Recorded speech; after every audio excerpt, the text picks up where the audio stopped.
In 2018, a horror film is taking Asian cinemas by storm. Dukun was supposed to be released last year, but the film sparked a huge controversy. So huge, in fact, that some people even campaigned to have Dukun banned. This is because the film is said to be based on true events, and thus on the life of a woman who was willing to kill to achieve her big dream of becoming famous.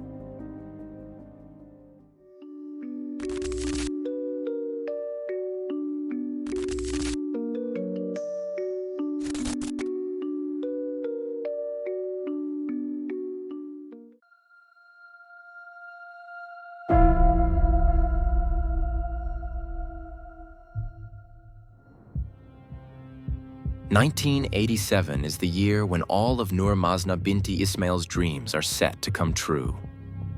The 31-year-old Malaysian is finally doing what she has always wanted to do. She released her first album. Ever since she was a little girl, she had dreamed of becoming a pop star. And in 1987, the moment finally arrived and she released her album Diana under the stage name Mona Fandey. The road to get there was rocky. Of course, you don't just become a pop musician overnight. A career like this requires not only talent and hard work, but also a lot of perseverance, contacts, and, last but not least, a fair amount of luck. Mona has been practicing for this her whole life. Even as a child, she sang a lot and was experienced in delivering good performances as a dancer and synchronized swimmer. But unfortunately, that's not enough in all cases. Not even for Mona. Luck only comes her way when her husband takes matters into his own hands. She is married for the second time to Muhammad Noah Fandi Abdul Rahman, known to most simply as Afandi. And Muhammad believes in his wife. He is willing to invest a lot of money to make her dreams come true. So he enables Mona to record an album and have her new songs professionally produced. He organizes appearances on television shows so that Mona can promote her music. This gives her a huge head start and, in theory, the best conditions for establishing herself as a singer. But the big success still fails to materialize. The album Diana fails to make it into the charts and sells hardly any copies. The disappointment is huge for both Mona and her husband, Mohammed. The dream of sold-out concerts, glamorous interviews, and wealth seems to be over before it even began. Unless the two find another way to get what they want, even if it means resorting to dark magic.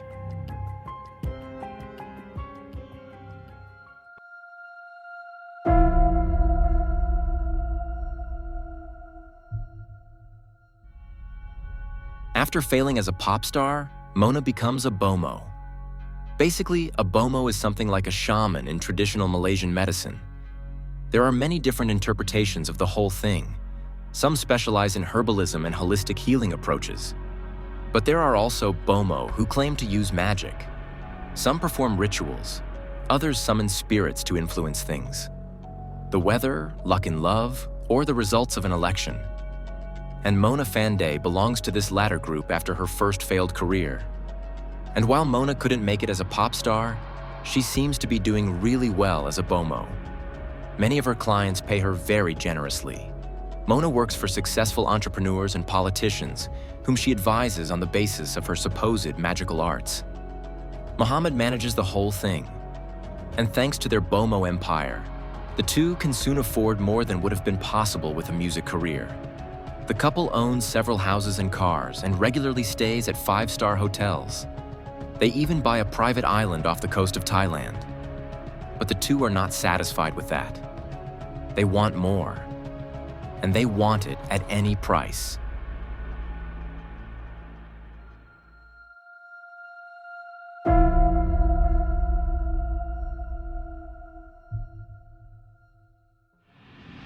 In 1993, a special customer caught Mona's attention. His name was Dato Mazlan Idris. In Malaysian culture, Dato is an honorary title that can be awarded by rulers of a region, usually sultans. And since Mazlan Idris holds such a title, you can probably guess that he is a pretty influential man. Mazlan is a professional politician and now wants to take the next step. The 49-year-old wants to become the minister of the Malaysian state of Pahang. To make sure this happens, Mazlan Idris wants to play it safe and hires Mona Fandey as his Bomo. She is to stand by his side and support him in the elections. Mona and Mohammed accept the assignment because they have just the right thing for their high society client. They offer Mazlan a talisman that is supposed to bring him the necessary luck and mental strength. Mona reports that this talisman once belonged to the first president of Indonesia. Apparently, it is the ideal lucky charm for becoming a minister. Mazlan buys the talisman from the two for a total of 2.5 million Malaysian ringgit. That's more than 500,000 euros. Mazlan offers to give the two 100,000 euros as a down payment. In addition, he transfers 10 large plots of land to the two, which are supposed to cover the remaining amount. So everything is settled. Both parties agree. The deal is done. On the evening of July 2nd, 1993, Mazlan plans to meet with Mona and Mohammed to finalize the deal. He says goodbye to his wife. He says he will try to come home that evening, but he may have to stay away overnight. She should not wait up for him. In fact, Mazlan never returns home. In mid-July, his wife reports him missing to the police. It is unclear why she waited so long to do so. When the police investigate, they do not immediately assume foul play. They learn that Mazlan was with Mona and Mohammed on the evening of July 2nd. After that, his trail goes cold. But Mona has an alibi, or rather several.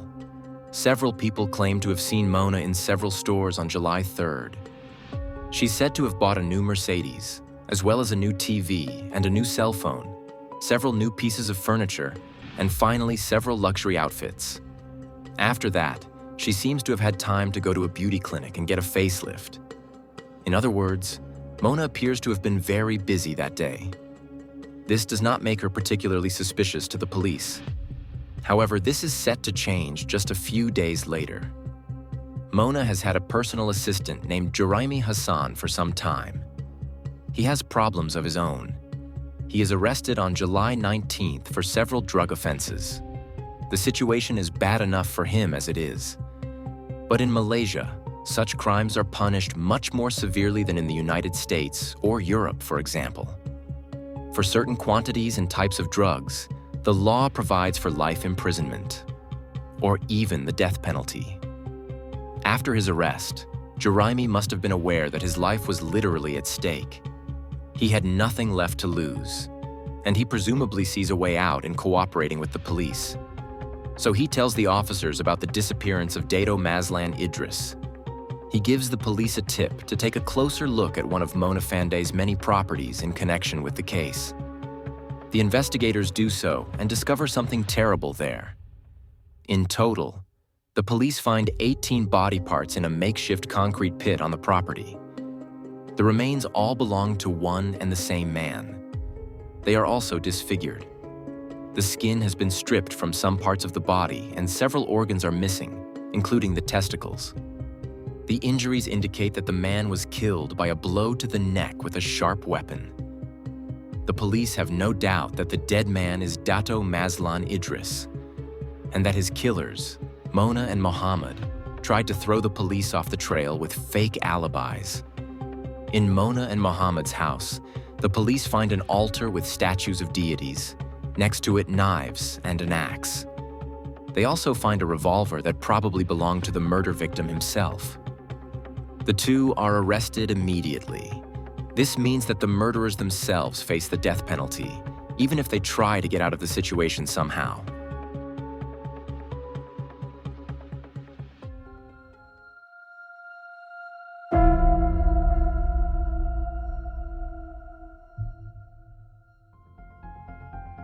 When the police begin investigating Mona, Mohammed, and Juraimi, they soon uncover even more strange cases involving the three. Over time, a total of 5 housekeepers who worked for Mona are reported missing. None of them are ever found. However, in August 1993, the bodies of 3 members of a family are found. Some reports say that parts of their bodies were found in one of Mona's houses. Other articles simply state that they were found in a village associated with her and Mohammed. What is clear, however, is that these 3 dead people are also connected to Mona. Tan Kim An, who was apparently murdered, and his wife are said to have been followers of Mona, whom they had consulted as a Bomo. Tan Kim An and his wife had a 5-month-old son and had been reported missing years earlier. Now the bodies of all 3 have been found. Unfortunately, however, their fate will never be clarified. Unfortunately, no clear link can be established between Mona and Mohammed. The case of Dato Mazlan Idris is clearer. And so, Mona, Mohammed, and their assistant Juraimi end up in court. Juraimi, who had incriminated Mohammed and Mona in the first place, gives comprehensive testimony in court. And he does so even though he himself is sitting in the dock. However, he denies any guilt. He reports that Dato Mazlan Idris showed up at Mona and Mohammed's place with the money for the talisman as agreed. He paid the 2 and then wanted to perform a joint ceremony. Juraimi describes what happened next as follows. Mona asked Mazlan to lie down on the floor. She placed an orchid on his forehead and asked him to close his eyes. This was supposed to enable Mazlan to make contact with higher powers. Mazlan complied and closed his eyes. That is why he did not see Mohammed enter the room with an axe in his hand. He struck Mazlan 3 times and severed his head.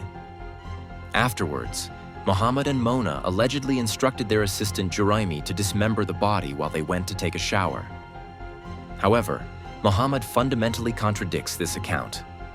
He claims in court that he and Mona carried out the ritual with Mazlan as planned.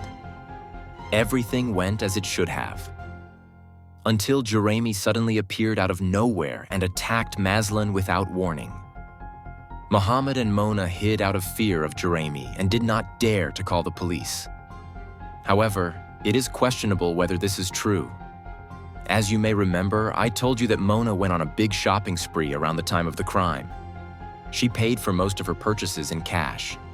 However, because the transactions were so unusually large, it was possible to trace exactly which bills Mona used to pay. And these bills had the exact same serial numbers as the banknotes Mazlan had withdrawn from his bank shortly before his murder. This means that Mona paid with the murder victim's money. And that doesn't really fit with the story that she and Mohammed were innocent and frightened. Just like Mohammed, Mona also pleads her innocence.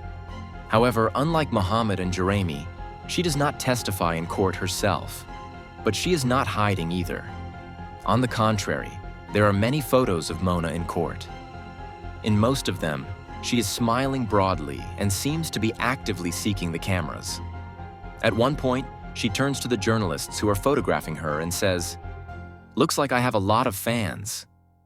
However, Mona does not mention Mazlan Idris or any of the people who have disappeared from her circle even once. Instead, she waits for the verdict, which is clear under Malaysian criminal law. If someone murders a person, they receive the death penalty. And the court is certain that Mona and Mohammed are guilty. Just like Juraimi. In his own statement, he implied that he had aided and abetted the murder. The 3 appeal, but their appeal is rejected. The exact motive has never been conclusively established. Some suspect that Mona and Mohammed killed him out of dissatisfaction with their deal. They may have been unhappy with the land he had transferred to them. Others suspect that they murdered Mazlan as part of a dark magic ritual. This would also explain the missing organs. Still, others suspect pure greed. This is supported by the fact that Mona went shopping with Mazlan's money immediately after his murder. It will not be possible to clarify the crime in detail, nor will it be possible to determine the fate of the 5 missing domestic workers or the background to the murder of Tan Kim An and his family. The prosecution focused solely on the case of Dato Mazlan Idris, because this is where most of the evidence against the defendants was found. And the verdict would not have changed regardless of whether there had been 1 or more victims. From the prosecution's point of view, a definitive conviction for murder was probably better than the possibility of Mona and her husband being acquitted in several cases due to lack of evidence. Mona is now on death row in Kai Women's Prison. There, she occasionally entertains her fellow inmates with singing. Some guards and journalists are said to have been afraid of Mona. They genuinely believed her to be a talented Bomo who continued to practice her magic even in prison. Amnesty International is still trying to prevent the execution of Mona and her accomplices. The human rights organization fundamentally opposes the death penalty and has been campaigning for its abolition since its founding. That is why the organization is also monitoring the situation in Malaysia. According to its records, more than 350 people were executed by hanging there between 1970 and 2000. Amnesty International issued a call in 2001 to protest the execution of Mona, Mohammed, and Jeremy. Amnesty also pointed out that Mona had stated that she had been tortured after her arrest in 1993. It was not known whether there had been any internal investigations into this allegation. In fact, many human rights organizations have drawn attention to the torture of prisoners in Malaysian prisons in recent years and decades. It is not unreasonable to assume that this also happened in Mona Fandey's case. However, even Amnesty International's appeal cannot change anything. On the morning of November 2nd, 2001, Mona Fandey, Muhammad Rahman, and Juraimi Hassan are executed by hanging. Allegedly, Mona said the following with a broad smile on her lips before she was hanged. "I will never die." Mona Fandey spent her entire life trying to become famous. In the end, she somehow managed to achieve this, albeit in the most negative way imaginable. In 2018, the Malaysian horror film I mentioned at the beginning was released. The female lead character was largely inspired by Mona. The film is called Dukun and explores both aspects of dark magic and the controversy surrounding the death sentence. Maybe some of you have seen it. If so, feel free to write in the comments how you liked it. It was quite successful in Asian cinemas. While you're at it, maybe you could leave a few movie recommendations. I've been watching a few movies again lately, and I'm really looking forward to reading your suggestions. By the way, you'll also be supporting the channel because any interaction increases the likelihood that the video will be recommended to people who haven't subscribed to Insolito yet. Other than that, there's not much else to say. Have a good morning, afternoon, or evening, depending on when you're watching the video, and I hope to see you again in the next video. Until then, ciao everyone.